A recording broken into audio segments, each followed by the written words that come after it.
À partir de 50 $, on peut investir dans de l'immobilier. Le revenu est basé sur l'immobilier, vous êtes vraiment propriétaire, c'est vrai. Mais propriétaire de quoi? Aujourd'hui, il est impossible de fractionner un immeuble, une propriété directement. C'est pas possible, le cadastre ne le permet pas. Le but, c'est d'acheter de l'immobilier. Certes, c'est un marché, bien sûr qu'il évolue, mais il se veut quand même plus sécuritaire, on va dire, que les crypto-monnaies ou même que les actions. Ce qu'on a fait, c'est qu'on achète toutes les propriétés comptant, donc il n'y a pas d'effet de levier.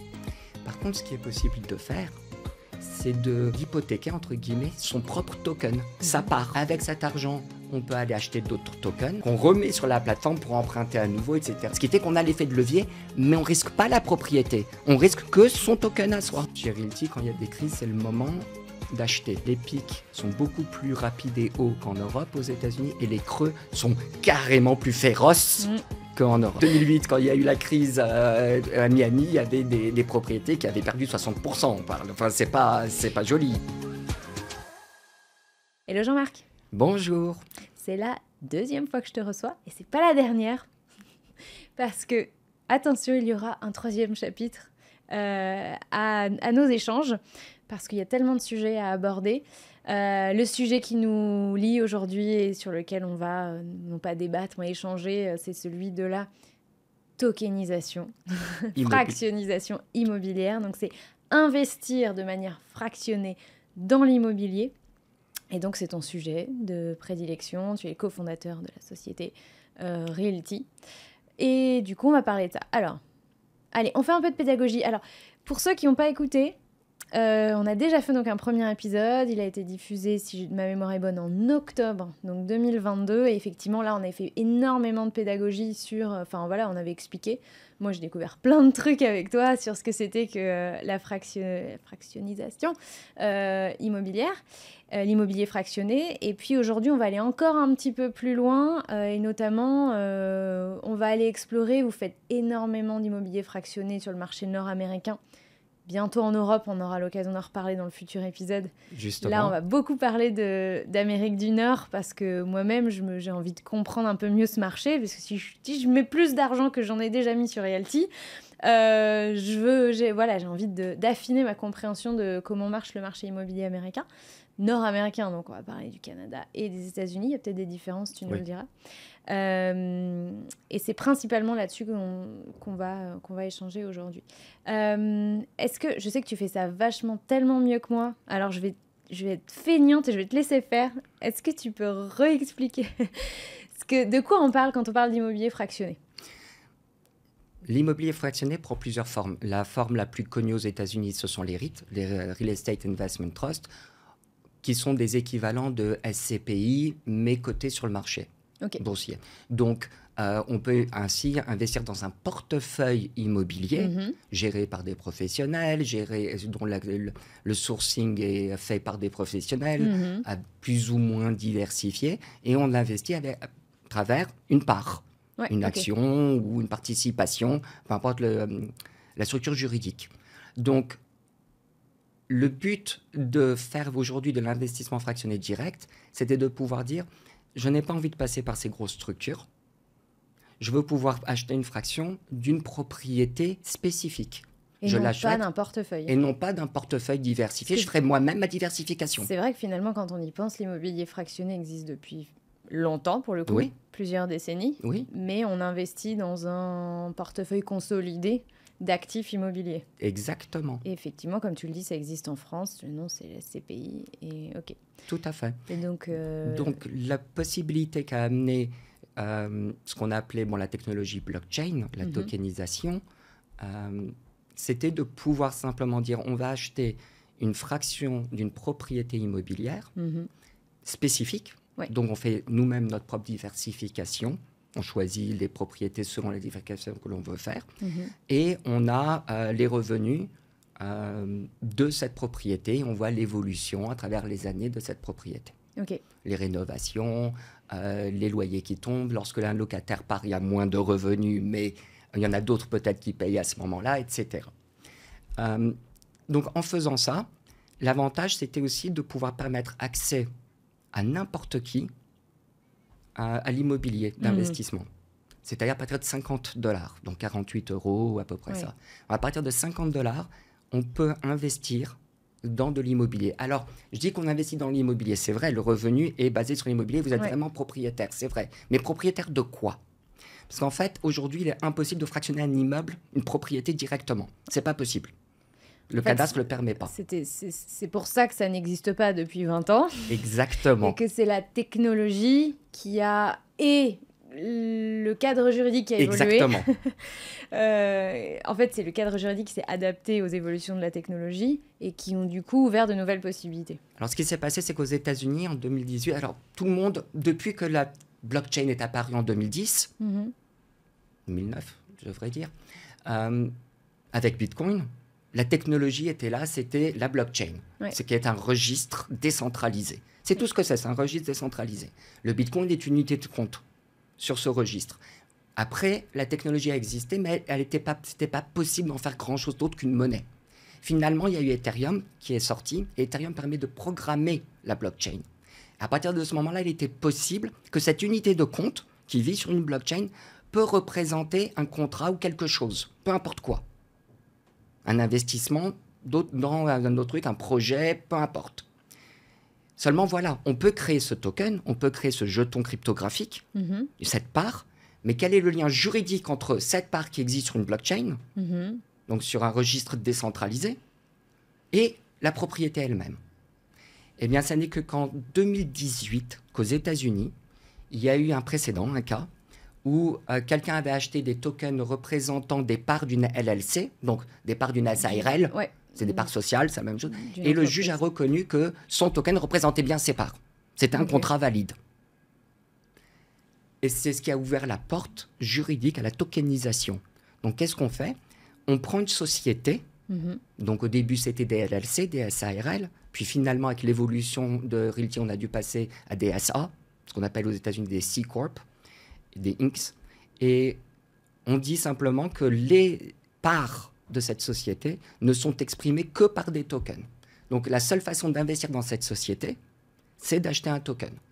Et cette société n'a pour actif qu'un bien unique, une propriété unique. Donc en achetant des parts de cette société, vous achetez une part de cet immobilier. Donc à partir de 48 €, vous pouvez acheter une part d'un immobilier d'une propriété spécifique. Et l'avantage, c'est l'accès. Première chose, à partir de 48 €. Le deuxième avantage, c'est de pouvoir l'acheter de n'importe où dans le monde, sauf les pays blacklistés par les États-Unis, etc. Évidemment, il y a des checks, il y a des contrôles, mais c'est l'internationalisation. Vous pouvez acheter d'où vous voulez en quelques clics. La troisième avantage, c'est la liquidité. Vous pouvez revendre ce token. Alors au début, sur Realty, on pouvait le revendre à l'émetteur, qui lui le rachetait. Donc, c'était un jeu d'actionnariat en quelque sorte, ou de part sociale. L'émetteur, c'est toi, c'est Realty. L'émetteur, non. L'émetteur, c'est la société qui a le bien. Ok, mais la société émettrice était dans l'obligation de racheter le Elle token. n'était pas dans l'obligation, mais tous les gens qui vendaient leur propriété à travers Realty se portaient volontaires de racheter un certain pourcentage. Si jamais tout le monde veut vendre en même temps, tout le monde dit « Oh là là, c'est la catastrophe, cet état, il faut tout vendre ». D'accord, très bien. On arrête tout, on met la propriété sur le marché, on vend la propriété et tout le monde est distribué au prorata. Il y a vraiment un actif derrière, donc c'est pas une crypto-monnaie, faut pas confondre, ce sont des concepts très différents. Crypto-monnaie et tokenisation d'actifs réels sont des choses bien différentes. Alors, soyons clairs, mais justement c'est intéressant. Même si le mot peut sembler ou résonne très crypto, Web3, etc. C'est Web3. Tokenisation, ça veut dire... fraction, enfin c'est... D'un actif réel. Alors un token, c'est un jeton, mais effectivement, c'est une part. Ça veut juste dire qu'on a fractionné un actif et qu'on en a une part. C'est exactement ça. Une portion, voilà. C'est pas... Il y a plusieurs types de jetons. Il y a les jetons monnaie, les crypto-monnaies, les tokens, donc c'est le Bitcoin, ça peut être l'Ether, c'est le Litecoin, etc. Ça, ce sont des tokens qui se veulent être des monnaies, sont catégorisés comme crypto-monnaies. Il y a des tokens qui représentent des services, il y a des utility tokens, et il y a des tokens qui représentent des actifs réels, ce sont des security tokens, donc des valeurs mobilières. Donc en fait, en achetant un real token, vous achetez une valeur mobilière qui détient un immobilier. spécifiques. Voici comment c'est structuré chez Realty. Ainsi, vous pouvez acheter de n'importe où, très facilement. Vous pouvez revendre facilement. Maintenant, il y a même un marché secondaire qui a été développé parce que c'est un token.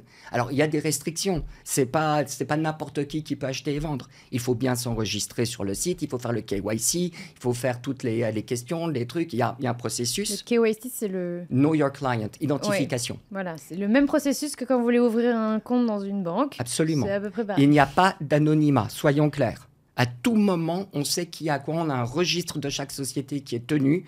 À tout moment, tous les jours, on sait qui a quoi. Chaque transaction elle ne peut être vendue et achetée qu'entre personnes qui ont fait cet enregistrement. Même si c'est d'autres services, d'autres protocoles sur le Web3 qui le font, ou de gré à gré entre deux personnes, ils ne peuvent le faire que s'ils sont déjà enregistrés. Et Realty monitore toutes les transactions qui se font des Real Tokens. Okay. Donc, il n'y a aucun anonymat. Donc, si jamais les gens disent oui, mais on peut, non, on ne peut pas. C'est certain que tout est bien. C'est des valeurs mobilières. On est obligé par la loi. Donc, voilà. Tu disais la liquidité, elle est. Alors, la liquidité est assumée jusqu'à un certain point par l'émetteur, mais après, il y a un marché secondaire qui s'est créé. Okay. Et là, sur le marché secondaire, on a été tellement actifs sur certains marchés secondaires sur le Web3, comme un qui s'appelait CatSwap, représentait 80% des transactions l'année dernière, dessus qu'on a décidé de créer notre propre marché secondaire, mais open source, ouvert à la communauté et gratuit, qui s'appelle le YAM, You and Me, et qui permet donc aux gens d'échanger, qui est fait sur mesure pour les Real Tokens, et qui permet aux gens d'échanger leurs Real Tokens entre eux, pour tous ceux, encore une fois, comme toujours, qui ont été bien enregistrés. Donc en fait, vous pouvez acheter et revendre sur le marché secondaire. Vous pouvez acheter et revendre directement à l'émetteur, dans une certaine portion, mais ça coûte de l'argent. Là, par contre, il y a des frais de 3%, tandis que sur le marché secondaire, c'est gratuit. C'est gratuit, mais qui fixe le prix du token?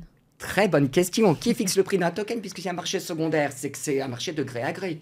C'est quelqu'un qui accepte de vendre et quelqu'un qui accepte d'acheter. Exactement. Or, nous, ce qu'on voulait éviter chez Realty, c'est d'éviter des spirales ascendantes ou descendantes, peu importe, du prix du jeton. Parce que le but, c'est d'acheter de l'immobilier. Le but, c'est d'acheter un bien. Certes, c'est un marché, bien sûr qu'il évolue, mais il se veut quand même plus sécuritaire, on va dire, que les crypto-monnaies ou même que les actions. Le marché des actions, oui, a priori. Parce que le sous-jacent... C'est de l'immobilier, il est toujours là. Le sous-jacent n'a pas la même volatilité que d'autres actifs, comme tu disais, les crypto-monnaies. Voilà, c'est un peu le but. Le but, c'est la stabilité. Il y a une valeur. Il y a une valeur. Donc, comment est-ce qu'on a fait chez Realty? Déjà, il y a la valeur d'acquisition. Bon, il y a l'acte, il y a le truc. On peut faire des comparatifs dans le marché des transactions récentes dans le même quartier. On voit si on a bien acheté ou pas. Enfin, ça se fait très facilement aujourd'hui sur Internet. Il y a plein de sites qui vous permettent de faire ça. Mais ce qu'on fait chez Realty, c'est qu'une fois par an, on prend un Certified Appraiser. On prend un évaluateur professionnel, indépendant, qui a sa licence, qui a ses trucs, qui lui évalue le bien. Okay. Et cette évaluation est mise sur le site de Realty, sur la plateforme, sur la page de la propriété elle-même. On fait ça une fois par an. Ce qui permet de donner une valeur intrinsèque à ce bien, à cette propriété. Et c'est le prix auquel l'émetteur racheterait le token si vous passez directement et que vous êtes prêt à payer les frais de 3%. Racheterait le token. Cette nouvelle évaluation sera le nouveau prix du token jusqu'à la prochaine évaluation. Alors, normalement, c'est une fois par an. Des fois, on est un peu en avance, des fois, on est un peu en retard. Plus souvent un peu en retard.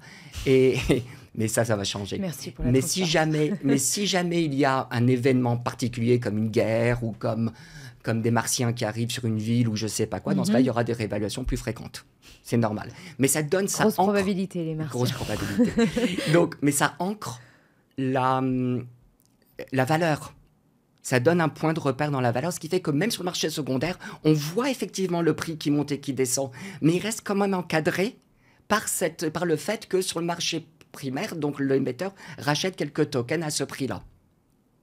Donc dans le pire des cas, si jamais ça part trop dans un sens ou dans un autre, à la place de passer sur le marché secondaire, on paye les 3% de frais et on le revend directement à l'émetteur. Ok. Donc, c'est les avantages, on l'a dit, l'accès, facile, rapide.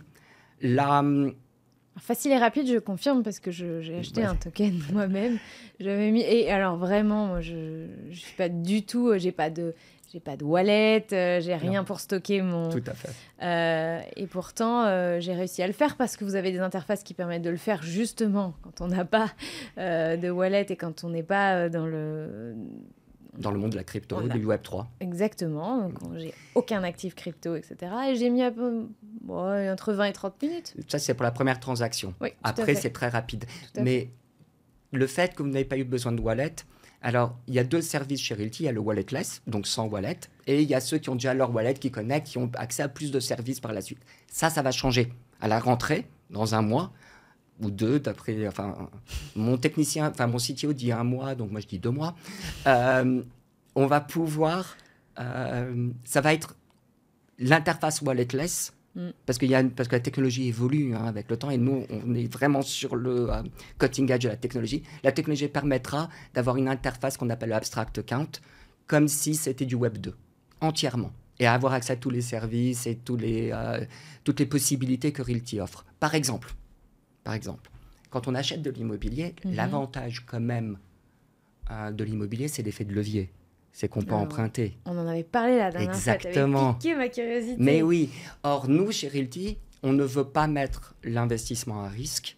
On ne veut pas avoir de financement avec des taux qui montent ou qui descendent. Oui, ça, on va en reparler. Bien sûr. On ne veut pas qu'il y ait des appels de fonds. Parce que quand on a 1000 investisseurs dans une propriété qui vaut 100 000 $, on ne va pas le demander aux 1000 investisseurs, venez, mettez vos 3 €. Ça ne vaut pas le coup. Donc, ce qu'on a fait, c'est qu'on achète toutes les propriétés comptant. On les achète sans financement bancaire. Donc, il n'y a pas d'effet de levier. Par contre, ce qui est possible de faire, c'est d'hypothéquer, entre guillemets, son propre token, sa part. On prend la nantie sur une plateforme, on reçoit de l'argent contre, donc entre 50 à 60% de la valeur du token. Avec cet argent, on peut aller acheter d'autres tokens qu'on remet sur la plateforme pour emprunter à nouveau, etc., jusqu'à ce qu'il ne reste plus assez de TLV pour pouvoir en racheter. Et ça se fait avec quelques clics seulement. Ce qui fait qu'on a l'effet de levier, mais on ne risque pas la propriété. On risque que son token à soi. Parce que du coup, alors quand on en avait parlé l'année dernière, soit c'était accessible que aux gens qui avaient des wallets, soit c'était pas encore accessible, mais tu m'avais déjà Alors, c'était accessible qu'aux gens qui ont des wallets. Okay. Absolument. Et c'est ce qui va changer avec l'Abstract Account qui arrive donc en octobre. Ça sera accessible à tout le monde. Yes. Mais oui, c'est vraiment super. Du coup, ça, je veux tester. Et ça sera vraiment simple et rapide. Et en 3 clics, donc on peut avoir cet effet de levier. Ceux qui ne veulent pas de l'effet de levier, qui ne veulent pas traquer les intérêts, ils ont leur investissement immobilier. Le lentissement, il est sur combien de temps, du coup? Alors, ce n'est pas du tout comme un financement traditionnel. Ouais. C'est un financement décentralisé, encore une fois open source, encore une fois... qui est basé, donc pour ceux qui connaissent un peu le Web3, qui est basé sur la technologie de AAV, qui est les premiers à avoir fait ce genre d'emprunt, de prêt et d'emprunt de façon décentralisée. Donc tout le monde peut être prêteur et tout le monde peut être emprunteur. Au sein de ta communauté? Au sein de la plateforme de nantissement, qu'on appelle le RMM. Ok, c'est pas une plateforme propriétaire? Alors c'est une plateforme open source. Ok, open source, ok. Que l'on a créé et qu'on l'a... Ah oui, c'est Realty qui l'a créé avec AAV, en se basant sur les codes de AAV. On l'a modifié et changé pour s'adapter aux valeurs mobilières, parce qu'à la base, AAV, c'était fait pour les crypto-monnaies et d'autres types de tokens, mais pas pour les valeurs mobilières. Donc nous, on a eu du travail à faire. Ça a mis du temps. Ça paraît simple, mais tout ce qui paraît simple ne l'est pas, en fait. Mais c'est fait. Et c'est décentralisé, c'est open source, ce qui fait qu'on peut être à la fois emprunteur et prêteur. Donc, tant qu'on paye les intérêts, on peut garder le bien sur la plateforme. Il n'y a pas de date limite. Tout comme on peut le retirer quand on veut si on rembourse le prêt. Il n'y a pas de date minimum. Il n'y a pas de période minimum. Ok, donc Tout comme on peut nantir pour 3 mois. Une semaine. Ok. 3 mois, une semaine, un jour, le besoin du moment, etc. Et les taux, alors on peut avoir des taux fixes, c'est une fonction qu'on n'a pas encore activée chez Realty, où on peut avoir des taux variables, qui dépendent donc de la liquidité à apporter et du nombre de biens. Il y a un algorithme qui avait été développé par AV qui gère un peu ces taux. Du nombre de biens, c'est-à-dire? Du nombre de biens qui sont disponibles à être nantis. C'est-à-dire vous avez acheté votre Real Token, c'est une chose, mais il faut que cette plateforme, que ce token soit aussi disponible sur la plateforme de landing, du RMM. Alors aujourd'hui, par exemple, on est dans la version 2, on passe dans la version 3 à la rentrée. La version 3 aura à peu près 200 propriétés, alors qu'aujourd'hui, dans la version 2, on n'en a qu'une trentaine. 200 propriétés, c'est-à-dire qu'il y a... On pourra faire des emprunts sur 200 propriétés, sur 200 types de tokens différents. Chaque propriété a son token différent. Ok, et elles n'ont pas été toutes Elles n'ont les pas propriétés... été toutes mises. Ok, d'accord. Parce qu'il y avait des limites technologiques. Ok. Combien de propriétés vous avez? Alors, le nombre de propriétés peut être un peu...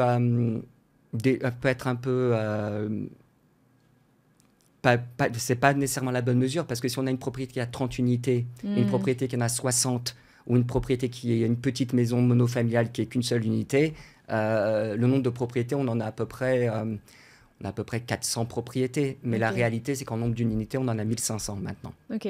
On a tokenisé 1500 unités aux États-Unis. Donc, on commence à avoir un portefeuille, pas gigantesque, mais un portefeuille sérieux, qui commence à avoir une certaine influence. On approche les 90 millions de dollars. Donc, ça a quand même de la valeur. Un écosystème de 90 millions, ça a du poids dans des actifs réels. On pense que ça va grandir très rapidement maintenant avec justement la version 3 du RMM, la nouvelle version du YAM et surtout les opportunités qu'il y a en immobilier aux États-Unis. Ok, allez, tu me fais une belle transition, même si je pense que j'aurai encore des questions mais j'en ai plein. Mais je sais que si je te lance... Bref. Mais du coup, tu me fais une belle transition sur le marché américain. Essayons de comprendre un petit peu plus ce marché américain. Du coup, tu disais, vous les achetez, les propriétés. Alors, au tout début, quand Realty a démarré, mon frère et moi, parce que mon frère et moi, on est co-CEO et cofondateurs, travailler avec son frère, c'est toute une expérience. Ceux qui ont des frères et de la famille comprennent. Donc, on avait décidé d'acheter les premières propriétés. Avant de les tokeniser, avant de les vendre, comme ça, on n'a pas de souci si ça se passe mal. On ne savait pas comment ça allait être reçu. On ne savait pas si on allait pouvoir en vendre même un token. On n'avait pas, ça n'avait été jamais vraiment fait avant. Donc, on a dit, on va l'acheter, on va la rénover. On a montré le prix d'acquisition, on a montré les rénovations qu'on a fait dans le PPM, etc. Et on l'a fractionné et on l'a mis sur blockchain. Au début, c'était sur la blockchain Ethereum. Et on a vendu donc ces tokens sur la plateforme Realty qui était donc à la version 1 à l'époque, 1.0. Mais par la suite, les propriétés se vendent tellement rapidement. On parle, une propriété de 100 000 $ peut se vendre en 45 secondes, comme elle peut se vendre en 5 minutes. Rarement plus. Une propriété de 1 million peut se vendre en 15 minutes, comme elle peut mettre la semaine entière, on ne sait pas pourquoi. Elle ne plaît pas, ou alors il y a les financials ne plaisent pas, les revenus ne plaisent pas. Il peut y avoir plusieurs raisons. Mais généralement, ça se vend rapidement. Donc, on n'a plus besoin d'acheter en amont, puisque une transaction immobilière, même si sur Realty, c'est très rapide, dans le monde réel, ça ne l'est pas du tout. Donc, ce qu'on fait, c'est qu'on voit une propriété qui nous plaît, on met une offre dessus. Alors, ça ne marche pas comme en Europe. Aux États-Unis, on met une offre sur un bien immobilier. Généralement, avant, on mettait un dépôt. Maintenant, le dépôt, il est conditionnel pendant la première période de l'offre. Donc, les gens, de temps en temps, on dit c'est même pas la peine au début.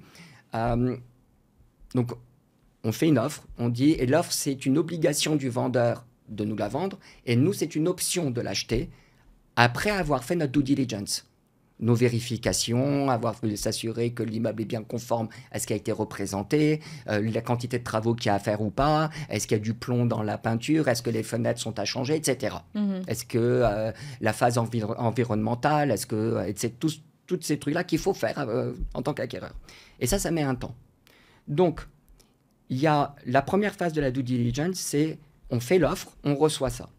On fait nos travaux, et si jamais nos travaux sont concluants, et on dit très bien cette propriété nous plaît, là notre dépôt devient non remboursable. Attends. Tu fais pas les travaux? Non, on fait les études. Ah, pardon. C'est moi qui ai dû Oui, louper un excuse-moi. mot. Je me Nos suis travaux, c'est moi qui nos travaux de due diligence, notre travail Ouais, de ouais, due ah oui. diligence. Je me suis dit, attends, ils Non, font non. les travaux, ils ont Non, pas non, acheté. nos travaux de due Qu'est-ce que diligence. c'est que ce marché? Non, on fait nos travaux de due diligence. Ok. Pendant ce temps-là, Alors, nous, on je a précise, l'option pardon, d'achat. parce que des fois, on me dit, Delphine, demande à tes invités de clarifier le jargon, parce que des fois, En la- plus, la due diligence, c'est la phase d'analyse d'audit, on va dire ça comme ça. en d'audit fait. du Voilà. bien. C'est Tout à fait. C'est un audit, c'est une vérification de la santé Du bien immobilier. structurelle, financière, etc. Les de- loyers, d'un les actif. locataires, est-ce qu'ils sont vraiment là? Ou est-ce que c'est des locataires dont les baux finissent dans un mois? Ou est-ce que c'est, oui, l'immeuble est effectivement comme ils le disent, mais ils n'ont pas dit que le toit, il faut le changer l'année prochaine. Donc ça impacte quand même le prix d'achat. Un peu, Quand même. un peu. Voilà. Donc tout ça, ça fait partie de l'analyse qu'il faut Ok. faire. Et on a un temps certain pour le faire. Généralement, c'est 30 jours à 90 jours selon la taille du bien. Si jamais là, c'est concluant, dans ce cas-là, le dépôt qu'on met est non remboursable. C'est-à-dire, c'est conforme, on procède à la transaction, à l'achat, on va dans ce que vous appelez l'acte authentique, mais ça, c'est dans aussi 30 jours, normalement. Mhm. Donc, l'acquisition d'un bien immobilier, c'est 60 jours, au minimum. Généralement, c'est Ok. 90 jours. Mais on peut dire 30 et 30. Là, c'est parce que vous n'avez pas de financement bancaire. Exactement. Ok. C'est très important, très bien, c'est vrai. Parce qu'on Mais n'a en pas de France, financement en France, bancaire. c'est pareil. Quand il n'y a pas de financement bancaire, Ça va parce plus que vite. c'est le notaire qui fait Voilà. la fameuse due diligence dont tu parles. Alors, c'est pas la même parce que lui, il va pas vérifier les travaux, etc. Mais il vérifie. C'est s'il y a des- l'acheteur qui va le vérifier. Voilà, l'acheteur vérifie Ouais. ça et le notaire vérifie s'il n'y a pas une hypothèque, si le bien n'est pas grévé de quoi que ce soit, les actes authentiques, etc. Voilà. Mais de toute façon, en France, c'est... Quand il n'y a C'est pas de- de Et financement, c'est vérifier plus que si rapide. la mairie ne fait pas préemption sur le bien ou ce genre de choses. Alors nous, on n'a pas ce Et souci. voilà. Non, on a Ne des dis pas super souci. réglementations. Et c'est pour ça que même quand on paye cash en France, il faut compter 2 mois. D'accord. 2 mois, oui, 60 jours, c'est la norme. Franchement, c'est la norme. 30 jours d'inspection, 30 jours après pour faire passer l'acte authentique. Mais qu'est-ce qui se passe? Quand on dit au vendeur, très bien, ton immeuble me plaît, on l'achète, le dépôt devient non remboursable. Mais nous, à ce moment-là, on crée la société qui va acheter le bien et on la tokenise. Et on la met sur notre plateforme. On dit, voici, le premier loyer va démarrer dans 1 mois, à peu près.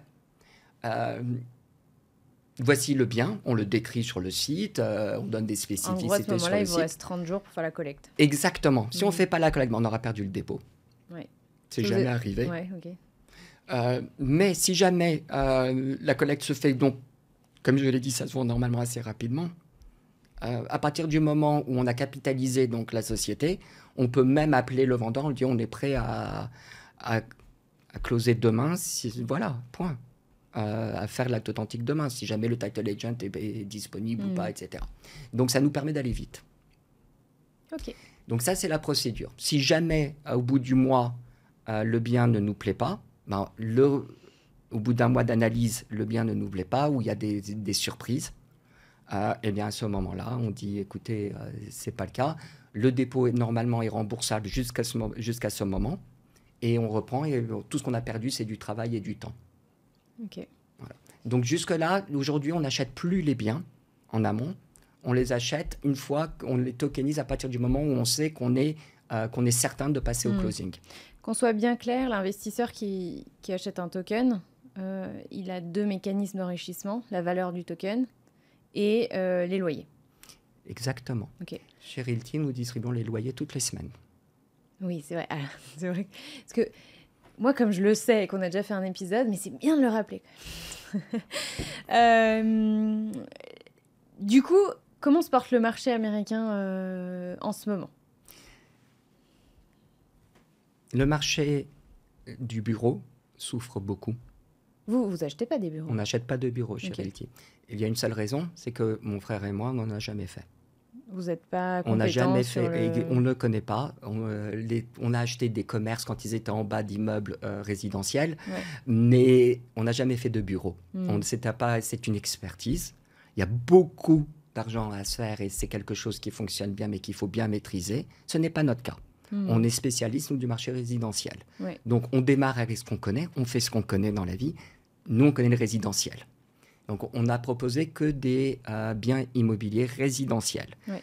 Aujourd'hui, le marché du bureau se porte mal, surtout dans les grandes villes, comme et à San Francisco, ça donne presque des larmes aux yeux. C'est vraiment, Oui, mais c'est vraiment j'ai vu des dramatique. reportages sur C'est Internet. dramatique. Apparemment, Dramatique. dans le centre-ville, Ouais. c'est catastrophique. Énormément de sans-abri, Oui. Et bien, dans les artères principales, là où il y a beaucoup où de il y avait les commerces beaux qui ont bureaux, fermé. les Du grandes coup, tours, même des grands immeubles de bureaux sont vides. hmm, Donc ça, vraiment, ils souffrent. Maintenant, il y a de plus en plus de compagnies qui obligent les gens, de sociétés, excusez-moi, qui obligent les gens les employés à revenir au bureau. Donc, on a espoir que ça revienne. Ça va revenir, ça va remonter. Mais il y aura une phase d'adaptation parce qu'on travaille plus de la même façon. Même si on revient au bureau, il y a toujours une journée où on peut prendre. Il y a pas... Les mœurs sont quand même un peu changées. Mais je pense que le bureau va repartir. Mais c'est pas quelque chose que nous, on a une expertise dedans. Par contre, si on a un associé ou un apporteur d'affaires qui est spécialiste dedans, on le regardera et c'est lui qui présentera les biens sur le site et qui expliquera pourquoi est-ce que l'opportunité est bonne ou pas. ok. Nous avons démarré avec l'immobilier résidentiel. Alors, dans l'immobilier résidentiel, tout le monde criait à la crise.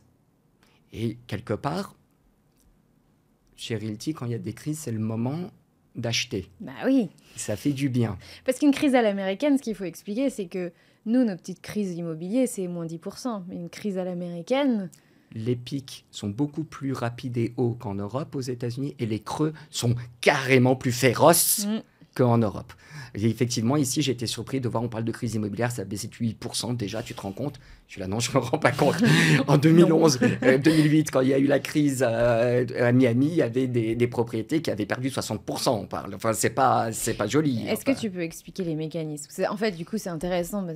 On élève notre savoir tous, tu vois, de pourquoi est-ce que ce marché, il est beaucoup Alors, plus fluctuant. la crise des subprimes, on ne va pas rentrer dedans parce que là, l'épisode serait extrêmement long. Non. Mais elle est très bien documentée par des séries et par des. Mais la par des question, c'est films. pas tant pourquoi Oui. il y a une. Tu vois, quelle est l'origine de Mais- la crise, mais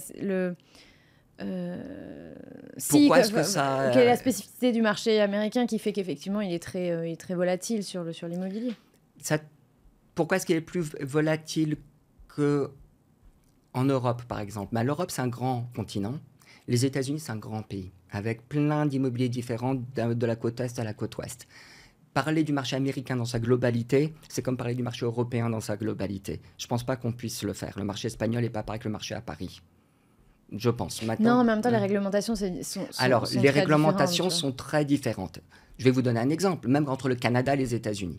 Au Canada, la volatilité, elle n'est pas du tout comme aux États-Unis. Les banques canadiennes ne peuvent pas faire certains financements que se permettaient les banques américaines pendant les années 2000. Ok. Là où moi, j'étais actif au Canada. Et j'étais actif aux États-Unis aussi. Donc, vous imaginez mon banquier qui est en train de crier au meurtre en disant « Mais c'est honteux, les réglementations ne nous laissent pas financer comme aux États-Unis. On ne peut pas être compétitif comparé aux Américains. C'est insupportable. Comment est-ce qu'ils veulent qu'on gagne notre vie ?» Enfin, 2008 arrive, les États-Unis sont dans une crise parce qu'ils ont trop payé, on connaît l'histoire, ils ont trop financé de gens qui n'avaient pas les moyens de rembourser leurs dettes. C'était une bulle en avant. Mais pourquoi ils n'ont pas les moyens de rembourser leurs dettes? Parce qu'ils ont pris trop de dettes. Et puis parce que le crédit est... Au bout d'un moment, le crédit, c'est... Le crédit, il est à taux variable aussi. Mais alors, le crédit est à taux variable. Parce que je sais que tu n'es pas complètement familier de la France, parce que toi, tu es sur beaucoup de marchés en même temps. Mais ça n'existe pas, en fait, chez nous. Le taux variable? Oui. Ah oui, En théorie, on d'accord. peut en avoir. En pratique, j'ai pas les chiffres. Corrigez-moi les auditeurs, mais est-ce que pour moi, c'est plus de 9 crédits sur 10 résidentiels, même pour de l'investissement, qui sont octroyés à taux fixe. D'accord. Non, alors, aux États-Unis et au Canada, on a l'option de taux fixe. Si on veut, c'est beaucoup, beaucoup plus cher. Mais beaucoup plus cher. On parle d'un ordre de magnitude important. C'est combien en ce moment les taux tu connais ou pas Non, là, les derniers taux, je ne les connais pas. C'est mon frère qui est dedans. Mais quand j'étais dedans, on parlait de 1 de 1,5, 1,7 ou 2, comparé à 7 ou 8. Ah oui, non, c'était des ordres importants. Alors, quand on avait des gros portefeuilles, on peut avoir du 5. Okay. On pouvait. Mais il fallait être connu, etc. Non, c'est des ordres. 6 points de plus. Voilà, c'était énorme, les différences. la vache. Donc, les gens prenaient. Et en plus, pendant des décennies, on a eu des taux bas quand même. Tout à Donc fait. tous les nouveaux primo-accédants, pour eux, les taux dans leur tête ont toujours été bas. Donc il n'y a pas de raison de prendre des taux fixes. Alors, Pourquoi prendre un taux fixe? Ouais. Pourquoi? Puisque c'est tellement plus cher qu'un taux variable et de toute façon, ça reste bas. Année après année, ceux qui avaient pris des taux variables se moquaient de ceux qui avaient pris des taux fixes. Oui, jusqu'en 2008. Exactement. Et jusqu'à aujourd'hui, parce que Aujourd'hui les aussi, leçons, bah mine oui, de rien, on ne les évidemment. apprend pas. Les leçons, les gens ont la mémoire courte, il faut le savoir. Bah après, tu sais, c'est une question de culture. Si, Très vrai.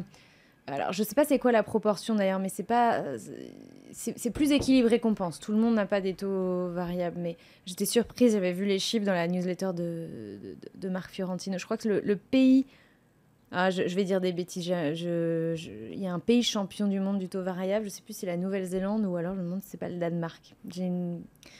Corrigez-moi. Mais on croirait que c'est les États-Unis, en fait, pas tant que ça.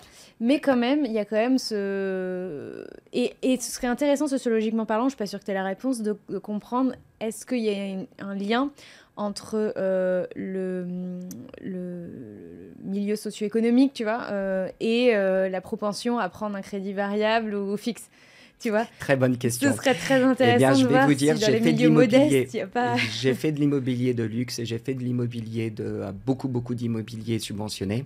Ce qu'on appelle les sections 8, c'est vraiment la niche dans laquelle on s'est spécialisé ces derniers presque 10 ans maintenant, mon frère et moi. Et on a vu les deux, dans les deux. C'est-à-dire, on a vu des taux fixes et des taux variables, même dans le luxe. Donc, c'est pas... Je pense pas que il ce n'y a soit... pas de tendance qui se dessine particulièrement en disant... Tout le monde a le même réflexe avant, c'était de dire, pendant si longtemps les taux ont été tellement bas, pourquoi est-ce qu'on va payer autant pour faire des... C'est les professionnels qui préfèrent avoir des taux fixes, parce ils peuvent prévoir les budgets et les trésoreries. Donc, ils préfèrent... Et puis, ils peuvent négocier des meilleurs taux, parce qu'ils ont le volume. Mais si c'est quelqu'un qui achète sa propriété ou sa maison, son truc, généralement, il va préférer le taux variable, parce qu'il était tellement plus bas, et parce que de toute façon, il restait bas. Et la contrepartie de ce système, ce qui n'existe pas chez nous, c'est que du coup, aux États-Unis, tu vois, tu me dis qu'au Canada, c'est pas pareil, mais aux États-Unis, les banques prêtent beaucoup plus facilement qu'en France. Elles prêtaient beaucoup plus facilement qu'en France. Mais je suis sûre... Mais même aujourd'hui, c'est le cas. Je suis mais sûre ça change quand même. que même en changeant... Mais c'est plus facile, c'est possible. Parce que nous aussi, c'est plus compliqué. Donc si c'est plus compliqué là-bas et que c'est plus compliqué ici, j'imagine que la différence est quand même... Au Canada, il y a des seuils. Au Canada, il y a plein de seuils, de ratios qu'il faut respecter, de trucs comme ça, qui existent maintenant aux États-Unis, mais qui n'existaient pas vraiment avant. Ce qui fait que quand 2008 est venu et il y a eu la crise aux États-Unis, elle n'a pas eu lieu au Canada. Ce qui fait que l'immobilier canadien a continué à augmenter en flèche, alors que le reste du monde s'écroulait. Le reste du monde entier s'écroulait dans les prix immobiliers, sauf le Canada. Et d'un coup, les banquiers canadiens, qui avant criaient au meurtre, vous vous en souvenez, disaient « Oui, nous les Canadiens, nous sommes différents, nous ne prenons pas les mêmes risques que nos cousins américains. » Enfin, c'était drôle à écouter. Alors, je me rappelle plus quel invité, mais m'avait dit aussi au moment où Sarkozy, chez nous, est arrivé au pouvoir, donc 2007, il était question aussi qu'il libéralise le secteur bancaire et notamment les règles d'accession à l'emprunt. Parce que chez nous, c'est assez strict, il y a des règles d'endettement à respecter, il faut être dans l'emploi stable, comme on dit, donc, etc., etc. Et puis la crise est arrivée, 2008, et là, marche arrière. On fait marche arrière. Et en fait, comme tu disais, c'est génial parce qu'on se rend compte, ok, il y a des inconvénients à être aussi restrictif dans l'octroi de prêt, et en même temps, il y a des avantages, c'est que ça absorbe tellement mieux les chocs macroéconomiques. Quand on a fait ça, donc, ça exclut certaines catégories de personnes de la banque, de l'emprunt, et en même temps, ça protège collectivement des chocs macroéconomiques. Donc, est-ce qu'il y a un système qui est mieux que l'autre ? Je sais pas, mais en tout cas, là, notre but, c'est pas de dire c'est mieux ou moins bien, c'est que tous les gens qui vont qui vont investir chez Realty, et j'espère qu'il y en aura plein, puissent vraiment avoir cette compréhension que le marché est pas pareil. Et tu le disais tout à l'heure, il peut s'effondrer vite, et il remonte aussi beaucoup plus vite. Là où en France, il faut attendre des années avant de voir un marché remonter. Et là, pareil, on a des taux qui ont explosé. Ce qu'on appelle le repricing, donc la baisse, la réadaptation en fait, du marché, elle est lente, on ne la voit pas vraiment encore. Les prix n'ont pas encore vraiment baissé en France. Je dois vous dire que aux États-Unis, dans le marché résidentiel, dans notre secteur, qui est le marché classe C qu'on appelle, subventionné ou pas, mais plutôt des maisons monofamiliales ou des immeubles de 5 à 50 unités, moyen de gamme ou bas de gamme. C'est ce qu'on appellerait le HLM en France, je pense. Oui, mais le HLM est toujours subventionné, je pense. Tandis que là, des fois, ça ne l'est pas et des fois, ça l'est, attention. Mais il n'y a pas eu du tout de baisse. Et la réalité, c'est mais pas du tout. Et on l'attend. Parce que quand il y a une baisse d'immobilier... Donc il n'y a pas d'affaires à faire en ce moment, vous ne faites pas des affaires. Il y a eu des semaines entières, les mois derniers, on n'a eu pas de biens à vendre chez Realty. On n'a pas mis sur la plateforme. Non, il n'y en avait pas tant que ça. Le sourcing est le facteur le plus limitant aujourd'hui chez Realty. Ce n'est pas la demande, c'est vraiment le fait que trouver des opportunités à un prix que nous, on considère bon et bien pour les investisseurs, on n'en trouve pas tant que ça, comme on aurait pu être en mesure de le croire, vu que tout le monde parle d'une crise. Alors, il y a aussi une raison à ça, c'est qu'en opérant dans la classe C, ceux qui, d'un coup, ont des hypothèques plus grandes à payer, parce qu'ils ont pris des taux variables, et qu'ils ne peuvent plus le payer, ils doivent vendre, ils vendent, et ils vont louer. Ils ont de l'argent, ils vont louer, et ils vont louer, peut-être qu'ils vont descendre de catégorie, ils vont se retrouver chez Realty, dans la catégorie d'en bas. Ce que j'essaye de dire, c'est que tout le monde a besoin d'un toit. En fait, c'est que tu n'achètes pas la catégorie de biens qui est affectée par les gens qui ne peuvent plus emprunter ou les gens... Parce que tu sais que tu faisais de la maison individuelle, ça, éventuellement, ça peut être affecté.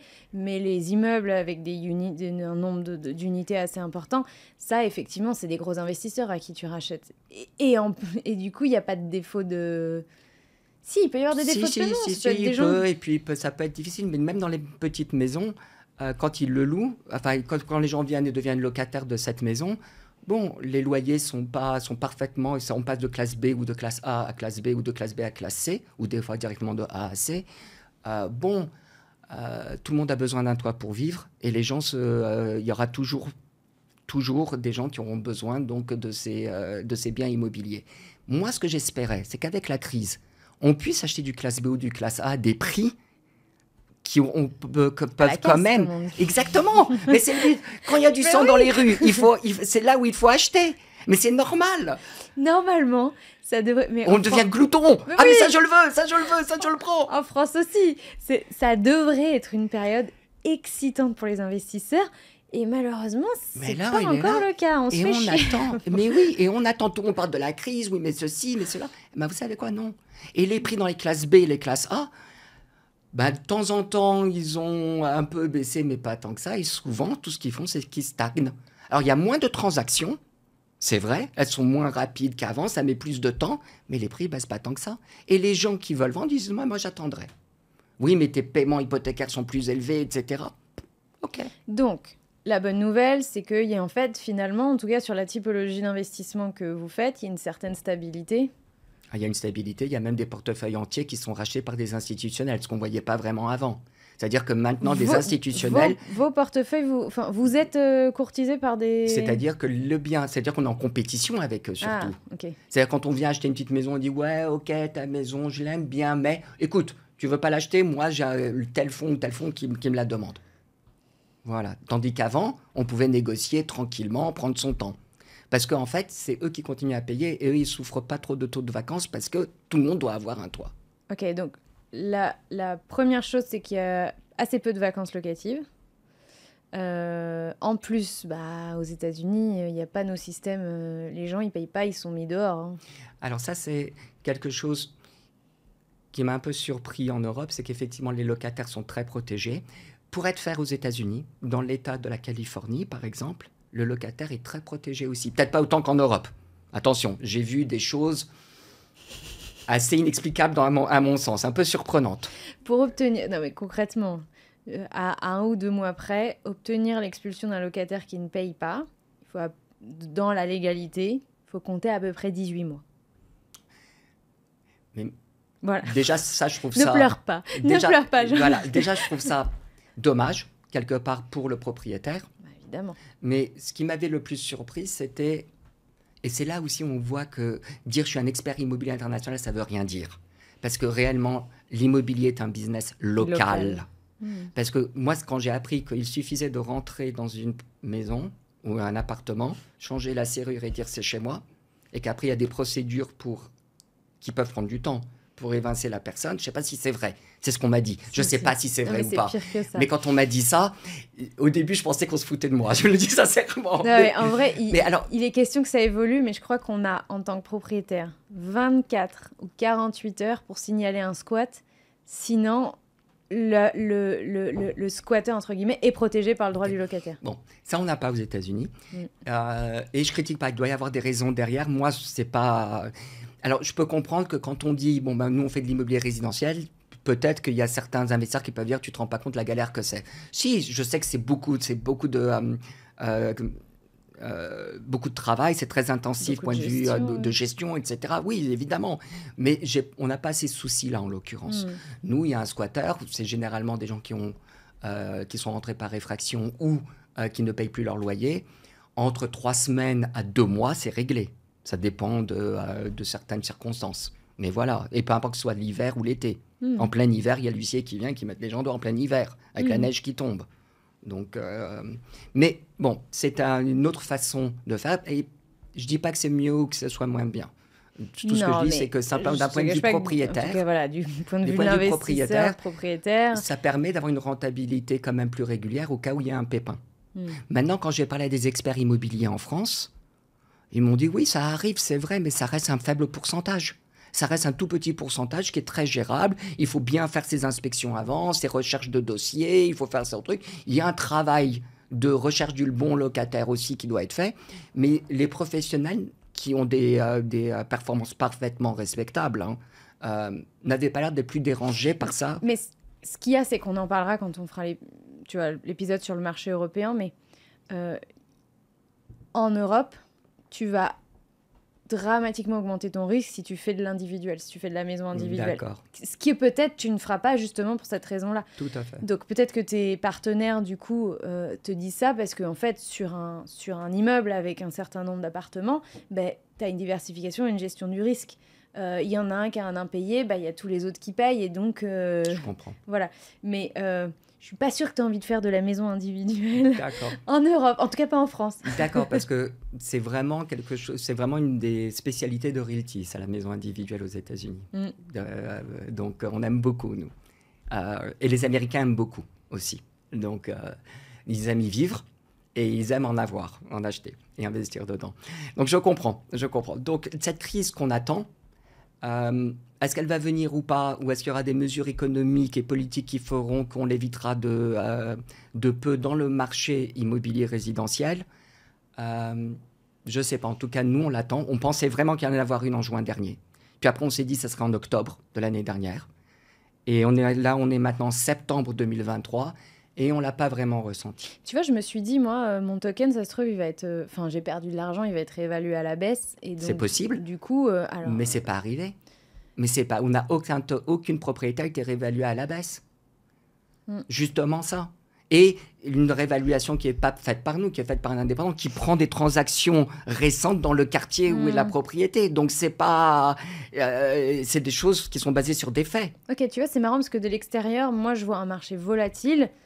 Mais je me suis dit, ok, il faut juste, finalement, avoir une meilleure gestion émotionnelle pour mieux gérer les downs et mieux gérer up. Et en fait, ce que tu me dis, c'est... Ben non, ça devrait en fait, oui. En fonction du type de propriété et tout, et nous, les marchés sur lesquels on se rend compte qu'en fait, il y a une certaine stabilité. On aimerait bien que ce soit un peu plus volatile, finalement, ça ne l'est pas. Et en réalité, c'est peut-être une bonne nouvelle pour le propriétaire investisseur. C'est ce que je semble dire, et c'est vrai qu'il y a une part de vérité. Maintenant, je vais quand même mettre un bémol. Rémi et moi, on a grandi dans l'immobilier en achetant dans des quartiers ou dans des moments où l'immobilier était très bas, où tout le monde vendait. On a démarré à Montréal, on est Canadiens. Nos premières acquisitions étaient à Montréal, étaient dans le Québec. Et c'était dans les années 90. Donc oui, je traîne dans l'immobilier depuis longtemps. Mais c'était un moment où tout le monde voulait vendre. Pourquoi? Parce que, pour les plus jeunes, vous ne le savez pas, mais le Québec devait faire sécession de la Fédération canadienne. Donc... Pardon, ça me fait rigoler. Mais... Oui, effectivement, j'ai l'impression que c'était un autre temps. C'était un autre temps, mais ça a fait beaucoup de bruit. Et ça fait en sorte que tous les anglophones du Québec ont pris panique. Et on quittait le Québec pour aller à l'Ontario ou peu importe, ou d'autres dans une autre province anglophone. Ce qui fait que tout le monde vendait. Il y avait une panique, qu'est-ce que va devenir le Québec politiquement, comment est-ce qu'ils vont faire économiquement. Et les prix ont chuté, les prix immobiliers, il n'y avait pas une personne qui voulait acheter de l'immobilier à Montréal. Eh bien, nous, on s'est dit, bah, tout le monde... Là, c'était vraiment la crise. Et là, c'est là où on était trop jeunes pour faire les gloutons, mais on était suffisamment âgés pour acheter et pour pouvoir emprunter, etc., et travailler. Donc, on l'a fait. On a grandi notre portefeuille comme ça. Vous avez acheté pour combien à l'époque? Il y avait des prix qui défiaient l'entendement. Et des fois, il s'agissait de donner le dollar symbolique et de récupérer une dette infernale, parce qu'il y avait des taux d'intérêt immenses, c'était la dette. Mais une fois qu'on l'a acheté pour un truc, on peut se permettre d'aller voir la banque et dire renégocions ensemble. Je suis le nouveau, j'ai des machins, ils étaient à l'écoute, c'était mieux que de mettre le truc en faillite. Donc, on arrivait à faire, on a pu grandir assez rapidement. On a eu un portefeuille un portefeuille privé, je veux dire, assez conséquent à travers 10 ans, au bout de 10 ans. Et dis-nous, combien de millions? Non, c'était hypothéqué. Donc, on travaillait avec les banques. Donc, tout est relativisé. D'un coup, on donne des montants comme ça de la valeur du bien immobilier. Et tout le monde imagine que c'est des centaines et des centaines et des centaines de millions. Non, mais au moins un ou deux. Nous ne parlions en net que de... Il y avait beaucoup de monde, des partenaires, c'était compliqué à gérer. Bon, mais le portefeuille immobilier lui-même faisait plusieurs centaines de millions. Okay. Il était gros. Il y avait 18 000 unités. Okay. 18 000 unités, c'est gros. Bon, c'était pas comme mon frère et moi, il y avait du monde, il y avait des choses. D'accord, non mais en fait, je me suis dit d'où vient la gêne, parce que c'est... Ok, mais en fait, c'est parce qu'il y avait une complexité du montage qui fait que c'est difficile de dire... On a fait ça en 10 ans. Pour faire ça en 10 ans, il faut grandir rapidement. Pour grandir rapidement et aller loin, on ne peut pas le faire seul. Donc, il y avait des associés, il y avait des choses, et il y avait beaucoup de financement bancaire. Parce que moi, je ne sais pas aujourd'hui. Incroyable, il faudrait faire un épisode entier là-dessus. Donc, tout le monde vendait à ce moment-là. Donc, nous, on a pu acquérir à des prix, et après, on a fait la montée, et on a vendu un peu tôt, parce qu'après 2008, justement, nous, on avait déjà vendu. Après 2008, c'est là où les prix canadiens ont flambé. Maintenant, aux États-Unis, ce n'est pas le cas, ça s'est écroulé. Mais Détroit, aujourd'hui, nous investissons... Realty a démarré en investissant au Michigan. Mon frère et moi, on investissait au Michigan depuis 2016. Pourquoi? Parce que Détroit, qui est notre ville de prédilection au Michigan, avait fait faillite. Elle avait fait faillite. C'est la seule ville aux États-Unis qui a fait faillite. Enfin, c'est pas n'importe quoi une ville qui fait faillite, d'accord? Faut l'imaginer, la chose. Souvent, mais ça exactement. Et Détroit était déjà sur la remontée quand on a commencé à investir là-bas. Okay. On a commencé en 2016, les choses commençaient déjà à reprendre de la valeur. Et donc, on investissait au début un petit peu, puis de plus en plus, etc. Quand on a démarré Realty en 2019, on a acquis des propriétés spécifiquement pour Realty, mais dans ce domaine-là, à Détroit, qui avait fait faillite il y avait plusieurs années, mais qui était sur la montée. Donc oui, c'est stable, mais n'oublions pas quand même qu'on avait acheté après qu'il y ait eu une crise qui a fait en sorte que ça avait baissé de beaucoup. La crise de 2008, puis la faillite. Donc, on était quand même, on est en raison, c'est pour ça qu'on a été aussi bullish, on va dire, sur Détroit, parce qu'il y a un moment, il faut savoir faire le glouton aussi. Il y a un moment, il faut savoir se dire, bon, là, les fondamentaux sont bons. La ville reprend, il y a beaucoup de gens qui reviennent à Détroit, beaucoup d'industries qui reviennent à Détroit, beaucoup de choses, tous les fondamentaux sont là. Eh bien, il ne faut pas acheter une propriété puis attendre et faire le cobra. Vous savez, la théorie du cobra en immobilier, c'est on achète un immobilier, un bien, une propriété, on la digère, on la stabilise, on fait les choses comme il faut, et hop, on en prend une autre, on la stabilise, on la gère, on fait les choses. Ça, c'est le cobra. Il a des trucs qui prend longtemps à digérer avant de passer à la prochaine. Le glouton, c'est, bon sang, il y a du sang dans les rues maintenant, les choses commencent à ça va se changer, je peux les avoir à la case, il faut tout acheter. Voilà. Mais je te vois, mais je sens tellement l'excitation là. Genre, c'est le meilleur moment pour un investisseur immobilier, quoi. Putain, faut tout acheter. Mais Géry, sors le portefeuille. Mais c'est surtout ça aux États-Unis, parce que justement les creux sont tellement profonds et les crêtes tellement hautes que au bout d'un moment, un vrai professionnel de l'immobilier qui veut jouer cette volatilité immobilière aux États-Unis, il va pas acheter au plus bas. Il ne va pas revendre au plus haut. Ça, c'est de la chance, personne. Mais il va acheter vers au début de la remontée, s'il a bien fait son analyse, et il va revendre à un moment où il a déjà fait son profit, il ne regarde pas en arrière. Sur la durée de temps, c'est bien. Donc, c'est ça qu'on cherche à faire aussi. Alors, il y aura des biens, l'avantage de certains biens que l'on voulait plus patrimoniaux, donc sur la longue durée, sur 20 ans, sur 30 ans, à transmettre, ceux-là, on commence à avoir des rentabilités de 7% dessus, mais c'est au cas par cas, on n'en trouve pas beaucoup. C'est pas vrai. On pensait qu'avec la crise et les difficultés et les taux d'intérêt qui montent, il y en aurait légion. 7% de rentabilité. Okay. Sur les séries, sur les classes C, aujourd'hui, on peut avoir facilement entre 9 et 11. Enfin, 11, on l'a plus. Mais on a entre 9 et 10% de rentabilité. Et toi, tu parles en net, hein? Je parle en net et je parle en dollars US. Donc, il y a la rentabilité. Il y a aussi le risque de la monnaie pour les investisseurs étrangers. Il y a le taux de conversion. Et puis après, pour l'anglais qui a investi en livres sterling, il y a l'imposition qui est absolument propre à chaque pays. Donc, moi, je dis net d'impôt et je n'inclus pas le risque de la monnaie, qu'on soit clair. Si l'euro dévisse. Ou alors si le dollar dévisse. Ça marche dans tous les sens. Donc, par contre, quand on sera en Europe, et pour ça, on doit avoir des associations, les permis, les agréments, ou avoir une façon d'avoir les agréments avec le régulateur. Nous aurons donc les annonces que nous avons faites avec notre partenariat. Les revenus seront en euros. Ce seront donc les investisseurs qui seront dans d'autres monnaies qui auront le risque par rapport à l'euro. Okay. Voilà. Donc, oui, à Détroit, il y avait un moment où il fallait bien acheter. Aujourd'hui, donc, sur les classes C, on pourra avoir entre 9 et 10% net. Dans la classe C, on a du mal à trouver du 7%. On a du mal. Quand je dis du mal, on arrive à en faire un par mois, peut-être, pas plus. Tandis que du 9%, on arrive quand même à en trouver. Comment t'expliques ça, du coup? Comment t'expliques que... Parce que le prix des biens patrimoniaux n'ont pas dévissé ou n'ont pas baissé autant que ce qu'on aurait pu le croire avec la crise qui arrive. Moi, j'attends que ça baisse. J'attends que tout le monde me dise « Ah, c'est la crise, ça fait mal. Mais on ne la voit pas. On la voit dans certains cas, mais ce sont des cas, c'est dû aux taux qui ont augmenté, on le sait, mais ce n'est pas généralisé. Ça reste des gens qui ont très mal géré, ou des gens qui sont vraiment trop endettés, ou des gens qui sont pris à la gorge pour d'autres raisons multiples qui ont fait qu'ils doivent vendre. Et disons que les taux d'intérêt qui ont augmenté étaient la dernière goutte qui a fait déborder le vase. C'était d'autres facteurs, et puis d'un coup ça s'est arrivé, là ils n'en peuvent plus. Mais ce n'est pas généralisé. Ce n'est pas le cas. La plupart des gens, ils attendent. Il y a quelques villes comme Miami qui ont une montée spectaculaire, stratosphérique. Là, ils ont un peu baissé, mais ça reste stratosphérique quand même comparé à il y a 5 ans, 6 ans. Donc oui, c'est moins élevé qu'il y a un an, c'est vrai. Mais bon, c'est aussi de la folie.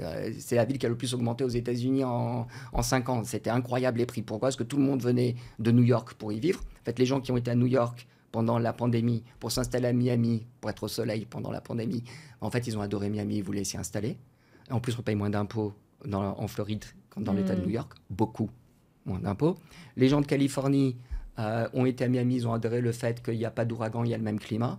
Il n'y a pas de tremblement de terre, il y a le même climat. Ils ont aimé aussi l'énergie qu'il y a. Bon, les prix ont augmenté de partout. Moi, je ne sais pas acheter dans ces conditions-là. Alors, il y en a qui savent, c'est leur expertise, ils savent sentir ce marché, ils savent en profiter, ils ont leurs analyses. Ce n'est pas ce que Rémi et moi, on sait faire. Donc, nous, c'est vraiment plus de la gestion où les gens ont toujours besoin de louer de toute façon. Et c'est ce qu'on a développé chez Realty. On cherche à diversifier ça. Donc, on cherche dans quelle des partenaires. direction? Alors, aussi bien dans différents types d'immobilier, mais pour ça, il nous faut des experts qui nous rejoignent. Donc, tu parlais des bureaux tout à l'heure. Je parlais de bureaux, oui, je parle surtout, moi, je regarde plutôt dans les propriétés pour les vacances. Okay. C'est ce que j'aime beaucoup. Maison, plutôt... Dans des resorts, des bungalows dans des resorts, plutôt des premium, appartements. Exactement. Exactement, dans des resorts, ça marche très bien, il y aura toujours une demande. Aussi, et c'est... Mais oui, c'est sympa. Alors, les revenus ne sont pas réguliers. Quand on aime vraiment l'immobilier, et tu vois, c'est la construction, les belles choses, la rénovation, à un moment donné, On est forcément attiré quand même par l'immobilier là, un peu premium. Alors, dans ce cas-là, il faut écouter mon frère parler, tu t'entendras merveilleusement avec lui. Lui, il rentre dans un immeuble que moi je trouve, bon, ok, c'est un immeuble, c'est quoi les chiffres? Lui, il rentre, regarde un peu cette mosaïque à l'entrée, et c'est les vieilles boîtes aux lettres, mais c'est génial, faut surtout garder ça. Je suis là, non, mais moi, je suis désolé, je suis pas sensible à ça, quoi, c'est tout. On montre les chiffres, on voit les machins, combien de taxes, est-ce qu'on peut réduire ça? Mais tu t'entendras bien avec Rémi, il faudra que tu lui parles. Donc, parce que lui, il peut partir longtemps dessus. Et donc ouais, donc, non, mais je ris parce que je pense à des détails, mais on va mettre trop de temps. Donc, il y a des. On était sur les. Là, j'ai perdu le fil de mon truc. Je te demande dans quelle direction vous avez envie de Ah vous oui, diversifier. donc c'est vraiment dans les propriétés de vacances qu'on regarde beaucoup. On va regarder aussi l'hôtellerie et des actifs comme ça. Ah, ok. Éventuellement, c'est plus un business qu'un actif immobilier, mais on se renseigne quand même. Il y a des opportunités. Et surtout, on va diversifier les pays. Ouais, le but, c'est quoi? C'est de pouvoir faire en sorte qu'un Français puisse acheter un appartement à Kuala Lumpur ou un loft à Chicago et que la personne en Australie puisse acheter un bien en Angleterre ou aux États-Unis. Okay. C'est ça le but, d'internationaliser complètement l'immobilier, de le simplifier grâce à la technologie blockchain. D'ailleurs, on était les premiers dessus, mais aujourd'hui, même les plus gros, même les BlackRock, même les Vanguard et les Fidelity de ce monde regardent la tokenisation de très près. BlackRock, depuis novembre dernier, n'arrête pas de parler de tokenisation d'actifs réels. On parle de Larry Fink, le CEO de BlackRock. Ça y est, la technologie est là, c'est juste trop tentant. Et autant aux États-Unis en ce moment, malgré des gros acteurs qui veulent aller vers la tokenisation, avec tous les avantages que ça a, liquidité, facilité, rapidité, accessibilité, le settlement se fait immédiatement, ça n'a que des avantages. Et en plus, on peut incorporer la régulation dans les contrats. On peut les automatiser dans le code. Ce qu'on appelle les smart contrats. Donc, il n'y a que des avantages. Mais aux États-Unis, avec les scandales qu'il y a eu dans les crypto-monnaies, justement l'année dernière, en 2022, les États-Unis, aujourd'hui, sont très sévères et ils bloquent tout en ce qui concerne la tokenisation de plusieurs choses, l'industrie de la tokenisation. En Europe, notamment en France, en Europe avec l'ESMA, on voit un intérêt réel d'encadrer et d'avancer sur la tokenisation, d'être les leaders mondiaux sur la tokenisation. Et ça me surprend. L'Europe est en retard aujourd'hui. Non. Non. L'Europe est en retard. Point de vue technologie peut-être, et même ça se rattrape. Ça se rattrape très vite d'ailleurs, et je crois même que... mais d'un point de vue régulation, l'Europe gagne du terrain, et avec ce qu'ils appellent le régime pilote qui va sortir, ou qui est déjà sorti, mais qui crée une... qui incite des sociétés à pratiquer certaines mesures avec des exemptions juridiques au sein du régime pilote pendant un certain nombre d'années, justement pour tester la tokenisation et savoir comment bien l'encadrer, c'est merveilleux. Ça montre que l'Europe, au contraire, a une volonté d'aller de l'avant. Ils ne le font pas comme des cow-boys. Ils disent pas oui, c'est permis, on voit ce qui se passe. Non, ils disent on le fait au niveau d'un régime pilote, on encadre les choses, on regarde, on fait les analyses ensemble avec ceux qui participent. Au bout de 3 ans, ça va durer 3 ans. On regarde, ça peut être renouvelable un autre 3 ans ou pas. On peut dire oui, on aime ça, mais on va l'encadrer. Et après 3 ans, on va dire voici, on va le faire comme ça, comme ça, comme ça. Mais ils ne ferment pas la porte. En ce moment, aux États-Unis, il y a une volonté de ratatiner tous les acteurs de la tokenisation, les premiers qui sont venus, et de dire simplement vous, c'est plus là, maintenant, c'est que les gros qui vont pouvoir le faire. C'est l'impression que ça donne aujourd'hui aux États-Unis. Et c'est dommage. C'est vraiment dommage.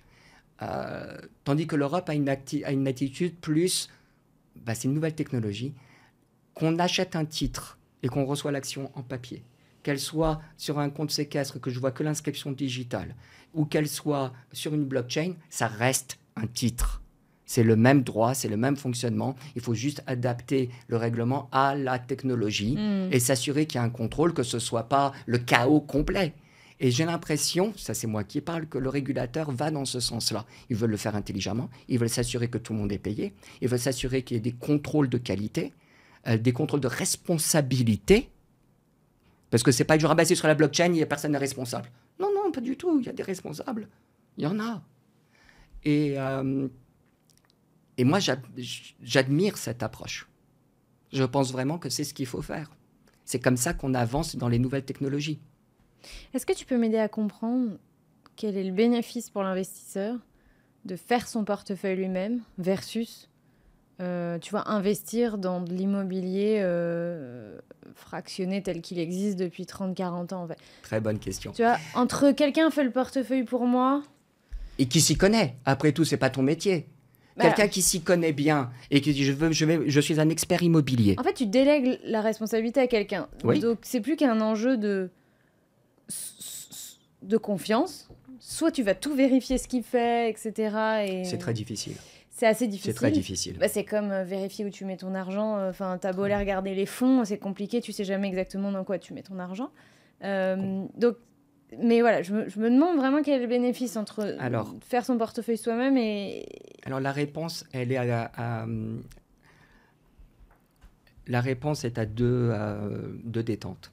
La première, c'est qu'effectivement, on peut croire dans un quartier, mais pas un autre. On peut croire dans un truc, on peut avoir ses opinions et pouvoir les cibler, et donc agir selon ses convictions intimes. Donc, moi, je crois vraiment que ce truc, j'aimerais investir dans ce quartier-là, et cette maison me plaît.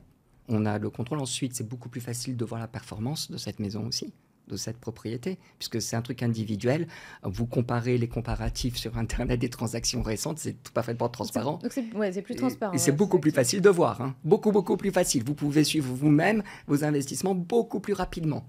Et il n'y a pas trop de complexité, puisqu'il y a une propriété, elle ramène de l'argent, elle ne la ramène pas. Point. Elle ne ramène pas d'argent, vous n'avez pas votre distribution, elle ramène de l'argent, vous avez votre distribution, vous voyez les impôts qui augmentent, voilà, vous aurez un peu moins d'argent, donc il faut augmenter les loyers, il y a toujours un train de retard, il y a toujours des trucs, mais d'ailleurs, tu dis, il y a distribution, il n'y a pas de distribution. Bah, si jamais le locataire ne paye pas, il n'y a pas de distribution. Ça, c'est si c'est une maison individuelle. Ah oui, si c'est un immeuble, si jamais il est 100% loué, tant mieux. Et s'il y a un locataire en moins, vous recevrez la quote-part en moins, quoi. C'est tout. Ah ok, d'accord. Il n'y a pas de secret. Si la quote-part, elle est négligeable, par exemple, c'est un appart sur 68. Il y a eu une vacance sur un mois.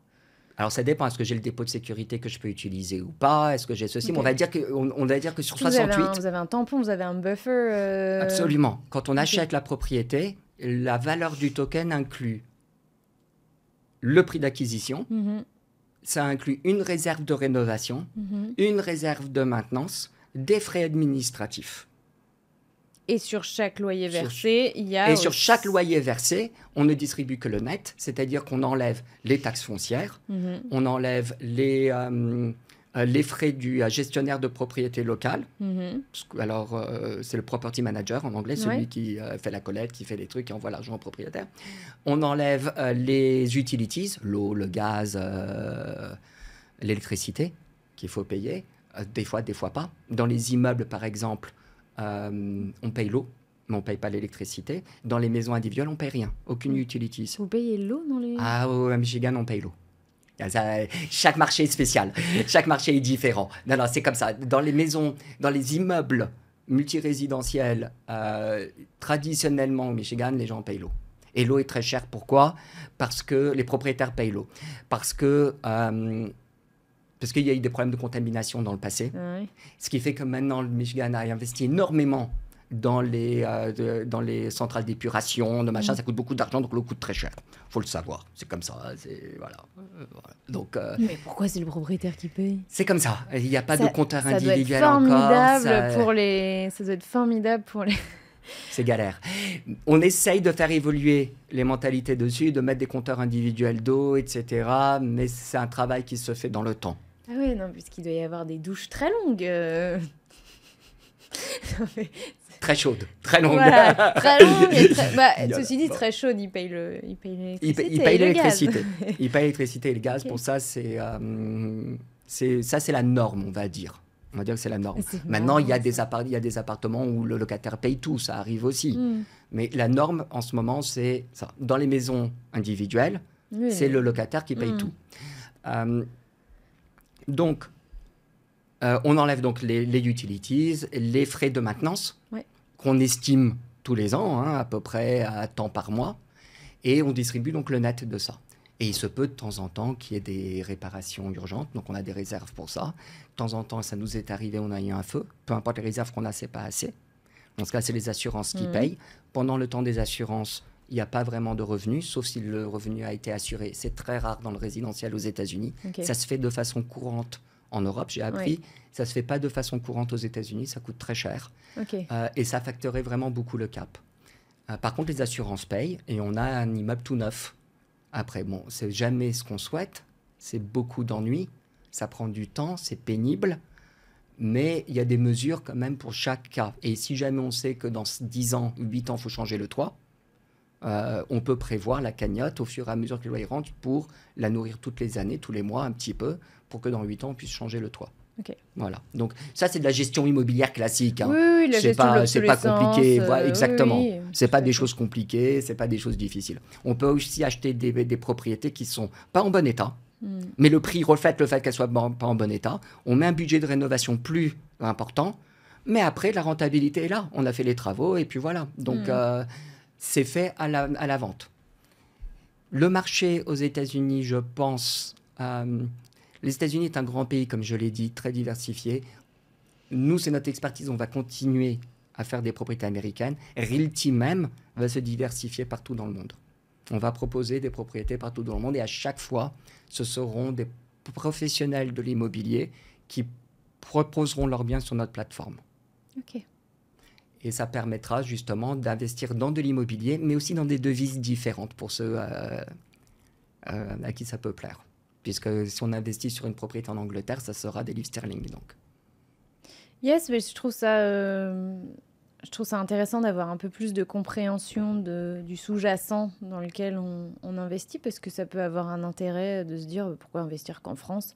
Aujourd'hui, on peut investir n'importe où, et puis il y a peut-être des marchés qui offrent plus d'opportunités que le marché français sur l'immobilier. Mais absolument. Donc, Mais la technologie permet, c'est comme Internet. Avant. moi, j'ai investi à Chicago. Mais absolument. Mais mon petit token à Chicago. Mais c'est comme avant, l'information, elle était d'un pays à l'autre, elle circulait d'une certaine façon. Il y a eu la radio qui a permis, puis après la télévision, après il y a eu Internet. Internet, c'était l'accès à l'information universelle, gratuit. Après, il y a eu les réseaux sociaux, c'est l'interaction. Mais après, il y a eu la blockchain, c'est l'accès à la propriété. C'est ça qui change, c'est ça la révolution de la blockchain. Quand j'achète un bitcoin, je l'ai moi, celui qui me l'a vendu ne l'a plus. Quand je lis de l'information ou quand j'envoie un email, j'ai accès à cette information, mais d'autres aussi ont accès. Celui qui l'a envoyé a aussi accès à cette information. Avec un registre décentralisé, comme la blockchain, ce n'est pas le cas. Donc, donc ça permet d'avoir accès justement à la propriété de n'importe où dans le monde. Alors, il y a toujours le problème régulatoire qu'il faut adresser, qu'il faut évoluer, et qui est, dans la plupart des pays, est déjà très avancé. En Suisse, c'était les premiers. C'était les premiers à avoir mis tout un cadre juridique autour des cryptos. Crypto-monnaies, crypto-utilities. Ils avaient 5 catégories de tokens différents. 5.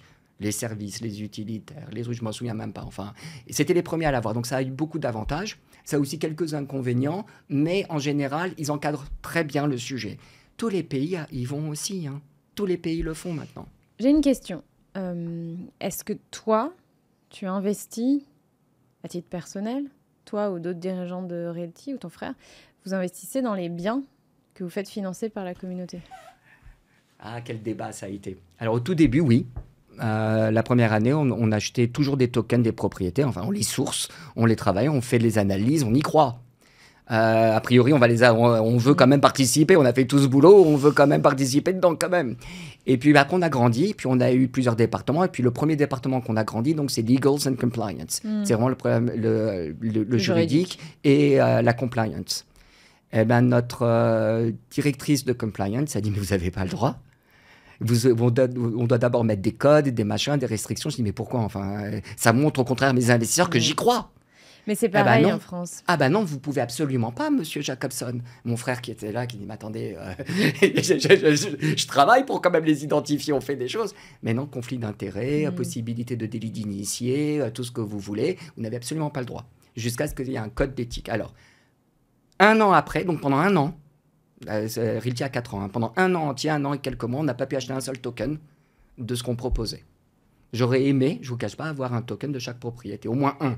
Symboliquement, pendant 1 an et quelques mois, on n'a pas pu en acheter un. Après, ce qui a été dessiné, il y a eu tout un code, un livre, tous les employés et les conjoints des employés, la famille proche, etc., peuvent acheter dans les mêmes restrictions que les investisseurs, donc pas plus de 10%, pas plus de ceci, etc., à l'émission du token pendant 2 semaines, mais n'a pas le droit de le revendre jusqu'à la prochaine évaluation du bien. Et à la prochaine évaluation du bien, il a le droit de le revendre pendant 2 semaines. Après, s'il n'a pas revendu, il doit le garder. Ça permet d'avoir accès quand même au token, de pouvoir investir dedans. Mais si jamais il y a une nouvelle qui vient, on apprend que, je ne sais pas, la nouvelle loi a changé, on ne peut plus augmenter les loyers. Enfin, j'invente, mais cette loi vient, nous, on ne peut pas vendre. On n'a pas d'avantage à prendre une action parce qu'on doit attendre la prochaine évaluation qui est publique et que tout le monde a. Ça, c'est quelque chose que les régulateurs imposent ou c'est... Alors ça, c'est quelque chose que... c'est un code... mais à permis, parce que... Alors, c'est quelque chose qui est... comment est-ce qu'on dit ? Il y a des pratiques, voilà. Il y a des pratiques, on peut rentrer dans certaines cases, dans certaines proportions. Ces pratiques-là, on les écrit dans le prospectus, on les soumet au régulateur, mais généralement, on le dépose, c'est tout. Et c'est écrit noir sur blanc. Voici ce qu'on peut faire. Voici ce qui est permis. Alors, il y a des restrictions. Voici les restrictions pour qu'elles empêchent justement de pouvoir bénéficier d'informations. On sait que cette propriété, par exemple, le quartier va être entièrement rénové et ça va être le prochain next step. Je ne pourrais pas en acheter. Si elle est déjà vendue, je ne pourrais pas en acheter. Si ça fait plus de 2 semaines qu'elle a été émise, je ne peux plus en acheter de plus. Pas possible. Donc, ça permet d'éviter d'abuser d'informations privilégiées, qui est le but de l'exercice. Et c'est des pratiques assez courantes dans ce domaine. Donc, c'est pour ça qu'on a ce livre de code d'éthique, qu'on a signé, qu'on a truc, etc. Tout le monde, tous les employés doivent travailler dessus. Ce que je n'ai pas bien compris, c'est que tu as dit que le régulateur ne l'autorisait pas. Non, le régulateur n'autorise pas de pouvoir acheter librement et acheter et vendre librement. Il faut qu'il y ait des restrictions et des codes. Et c'est ce qu'elle a mis en place. Et c'est ce qu'elle a mis en place. Elle a mis les conditions dans lesquelles on pouvait acheter ou revendre pour empêcher justement qu'il y ait un bénéfice d'informations privilégiées. Et tu vois, en France, je sais... Alors, je suis pas hyper au point sur ce sujet-là, mais je sais que les plateformes de financement participatif, crowdfunding immobilier, ce genre de choses, c'était aussi un argument marketing de nous, la plateforme, on source les projets, on y croit, on investit à vos côtés. C'était un vrai argument marketing et je crois que, pareil, l'AMF est passée par là en disant mais il y a un petit conflit d'initiés dans le... Alors, j'ai beaucoup regardé... Conflit d'intérêt. Ouais, conflit d'intérêt. J'ai beaucoup regardé les plateformes, les différents agréments disponibles en Europe parce que justement, on aimerait sourcer des biens européens. Donc, on a fait cette association avec WeSeed et TFC, 21st Capital, je veux dire, société de gestion, et WeSeed qui est un PSI, prestataire de services d'investissement. Mais avant de faire ces accords, nous avons donc regardé Realty beaucoup les différents agréments qui nous donneraient la possibilité d'être actifs sur des biens français ou européens. Et effectivement, comme tu le dis, le prestataire de services de financement participatif n'a pas le droit de proposer ses propres biens ou les biens de personnes liées, employés, familles, n'importe quoi. Donc en fait, ça dépend du niveau d'agrément qu'on a. Parce qu'il y a un conflit d'intérêt évident. C'est-à-dire, je vais acheter un bien...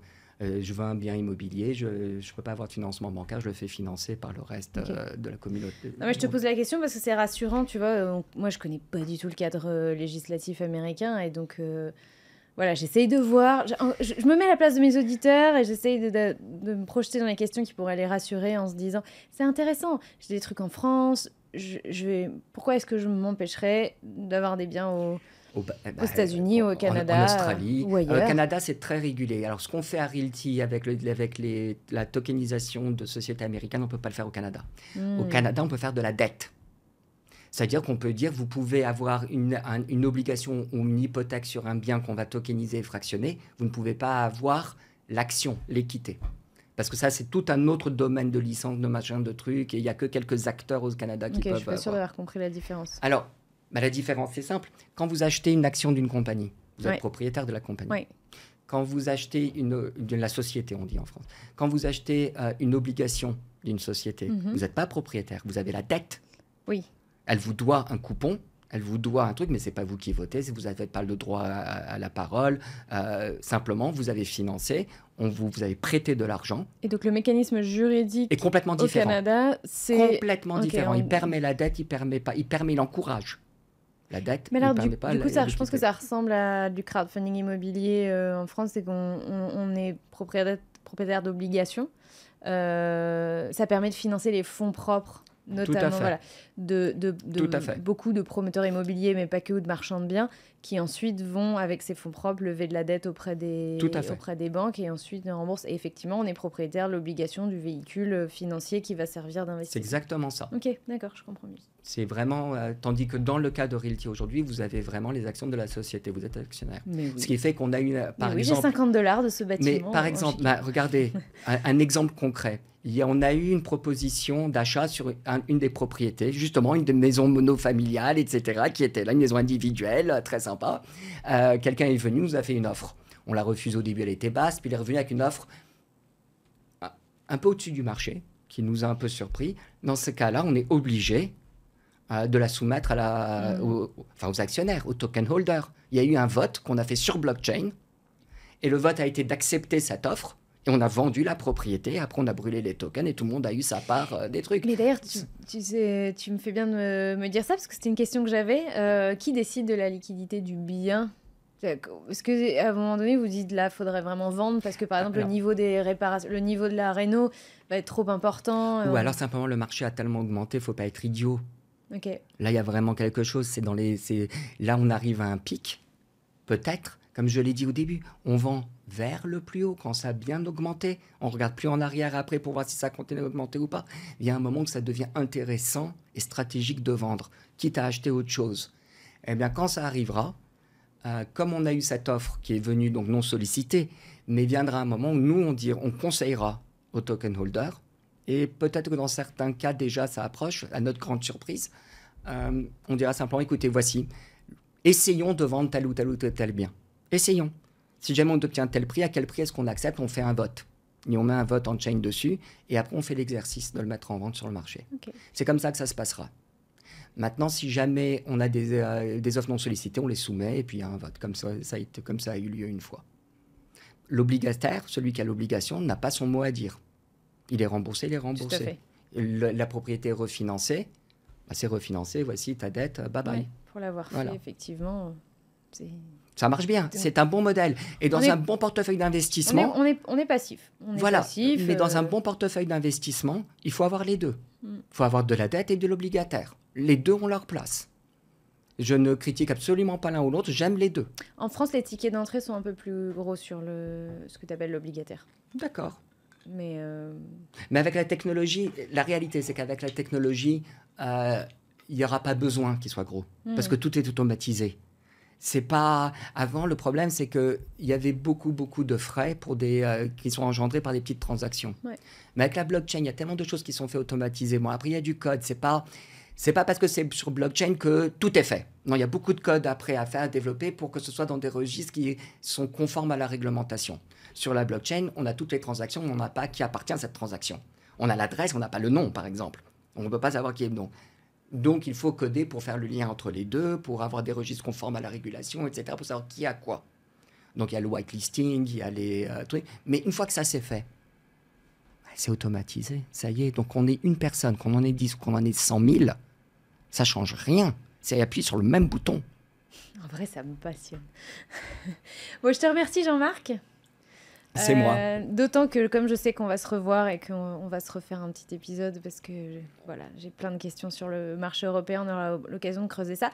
Moi, c'est de la pure curiosité. Je connais vraiment assez bien le marché français. Mais alors, voilà, j'ai hâte qu'on puisse discuter du cadre réglementaire et puis des différences. Avec plaisir, moi locaux. aussi. Et j'ai hâte de partager ça avec toi et tes auditeurs la prochaine fois. Super. Alors, des fois, quand je prononce Realty, les gens... souvent, des gens m'écrivent et me l'écrivent R-E-A-L-T-Y. Oui, c'est un jeu de mots, Realty. C'est comme ça que ça s'écrit normalement, parce que c'est un mot Realty, c'est une industrie. Nous, c'est Realty, R-E-A-L-T-Y. T majuscule. T majuscule. Realty, pour Real Token. Le vrai nom de la société, c'est Real Token Inc., mais son nom de commerce, c'est Realty. Son nom de code. Exactement. Donc, si vous voulez trouver Realty sur Internet, c'est realty.co. Ouais. REALT.co. Voilà. Merci Jean-Marc. Merci. Et à très bientôt. À très bientôt.